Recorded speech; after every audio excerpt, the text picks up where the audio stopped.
Pangulong Bongbong Marcos, hindi na kayang itago ito. World Bank, in-expose na. Nito lang ang tanong, mga ginto ng mga Marcos, gumagana na? Ito ay isang misteryong dokumentaryo na hindi na maitatago. Hi Ron, the World Bank urged the Philippines on Tuesday to double down on domestic reforms. World Bank lead economist Gonzalo Varela pointed out that they're...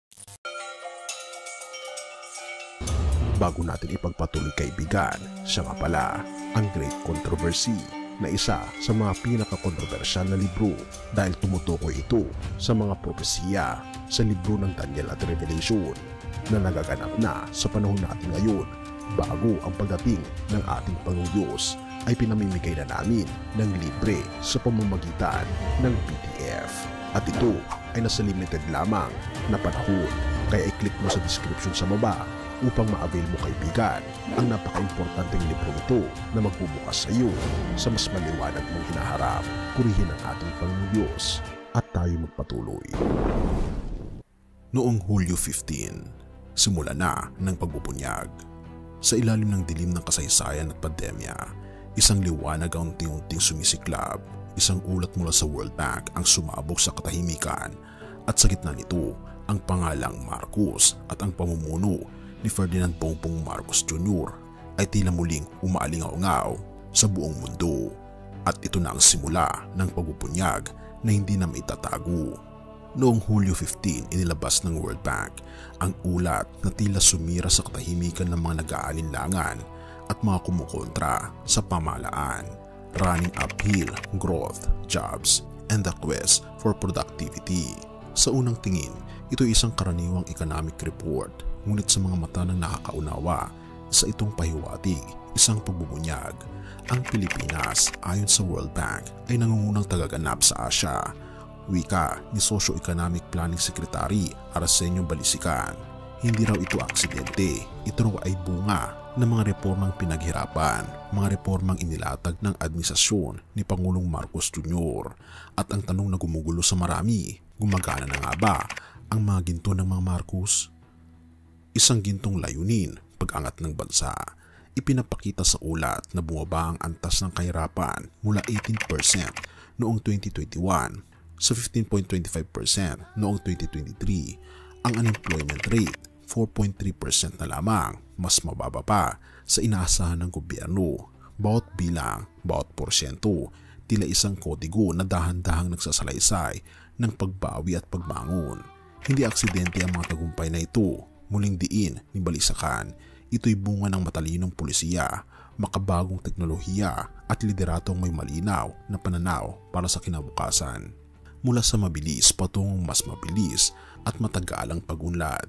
Ayon kay World Bank lead economist Gonzalo Varela, ang Pilipinas ay dumoble ang GDP sa loob lamang ng 30 na taon, ngunit hindi pa sapat ang susi, human capital, productivity at tapang na palitan ang luma at makalumang sistema.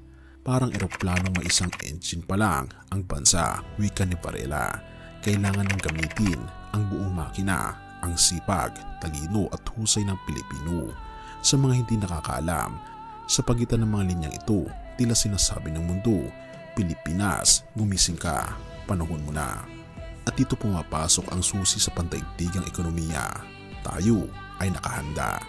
Tila isang patak ng liwanag sa dagat ng kaguluhan. Sa geo-economic landscape, ang Pilipinas ay nagsisilbing huwaran. Habang ang ibang bansa ay nag-aalinlangan, ang Pilipinas ay lumalaban. Sa pumuno ni Pangulong Bongbong Marcos, ang mga balakid ay ginagawa ng tulay. Bawat piso ay dapat may balik sa tao. Pahayag ni Balisican. Tila itong panata, isang pangakong hindi lang para sa statistika, kundi para sa bawat Pilipinong nangangarap. At ang tanong ng marami, gumagana na nga ba ang ginto? Habang lumalakas ang ekonomiya, dumarami ang haka-haka. Ang mga yaman bang itinatago noon ay unti-unti nang inilalabas para sa bayan? Hindi pinangalanan ng World Bank, ngunit resulta, tila kapansin-pansin. Ang mga proyekto, ang mga reforma, ang mabilis na pagbangon, tila sinasabi na may pinanggagalingan itong lakas. At kung ito man ay mula sa makasaysayang kayamanan o mula sa bagong liderato, hindi natin alam. Isang bagay ang malinaw, ang Pilipinas ay muling bumabangon. At ito ang dakilang mensahe. Ito'y simula pa lamang. Sa ilalim ni Pangulong Ferdinand Marcos Jr., unti-unti nang nagkakalaman ang matagal ng pangarap ng bawat Pilipino mula sa kahirapan patungong pag-asa, mula sa pag-aalinlangan patungong pananalig. At kung may ginto man na ngayon ay gumagana, ito ay ang ginto ng pagkakaisa, ng pananalig sa ating Panginoon Diyos at ng tapang para mangarap muli. Ito ang bagong kabanata at ikaw, Pilipino, ay bahagi ng kwento. Hindi na maitatago ang ginto ng bayan, ngunit higit pa sa anumang kayamanan sa lupa, may isang kayamanang walang kapantay. Ang kayamanan mula sa ating Panginoon Hesus, ang ating Panginoon Hesus mismo na galing sa langit. Matapos nating pagnilayan ang mga misteryong pagbubunyag tungkol sa pagbangon ng Pilipinas, ang muling pag-angat ng ekonomiya at ang tanong na gumagana na ba ang ginto ng mga Marcos, tayo ngayon ay naanyayahang lumalim, hindi lamang sa larangan ng politika at ekonomiya, kundi sa larangan ng pinakaimportante sa lahat, ang espiritual na buhay. Mateo 6 verses 19 to 21. Huwag kayong mag-impok ng kayamanan dito sa lupa na maaring sirain ng insekto at kalawang at maaring nakawin ng magnanakaw. Sa halip, mag-impok kayo ng kayamanan sa langit kung saan hindi ito masisira o mananakaw, sapagkat kung nasaan ang inyong kayamanan, naroon din ang inyong puso. Ang gintong langit at si Jesus na ating kayamanan. Sa gitna ng mga ulat ng mga pag-angat ng bansa, mga estatistikang bumababa sa kahirapan at mga reformang bumubukas ng bagong pag-asa, hindi maiwasang mapamangha. Ngunit mga kaibigan, ang tunay na ginto ay hindi kayang ipunin sa bangko o itago sa silid-imbakan. Ang tunay na ginto ay walang iba kundi ang ating Panginoon Hesus. Ang ginto ng langit ay hindi nabubulok, hindi nawawala at hindi naagaw. Sa panahon ng muling pagbubuo ng bansa, huwag nating kalimutang ang pundasyon ng lahat ng biyaya ay walang iba kundi ang biyaya ng ating Panginoon Jesucristo. Walang Pangulong Bongbong Marcos, World Bank o ginto ng nakaraang hihigit pa sa dugong ibinuhos ng ating Panginoon Hesus para sa ating kaligtasan. Si Jesus ang gintong nagbibigay liwanag sa madilim na kasaysayan. Si Jesus ang kayamanang hindi maaagaw kahit ng pinakamakapangyarihang tao.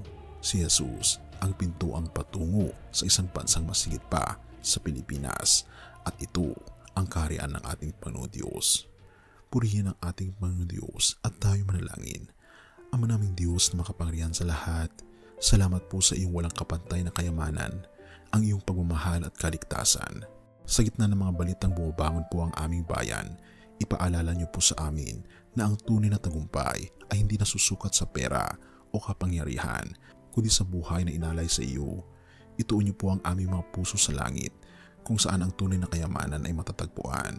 At ikaw, O Diyos, ang aming ginto, gamitin niyo po ang aming bansa bilang instrumento ng iyong kalwalhatian, at naway ang bawat Pilipino ay sumunod sa iyo ng may pananampalataya, pag-asa at pagmamahal.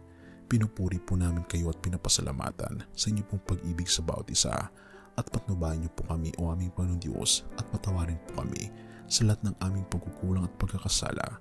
At salamat po sa pagdinig ng aming mga panalangin, sapagkat ito po ang aming samot hiling sa matamis na pangalan ng aming Panginoon Hesus. Amen.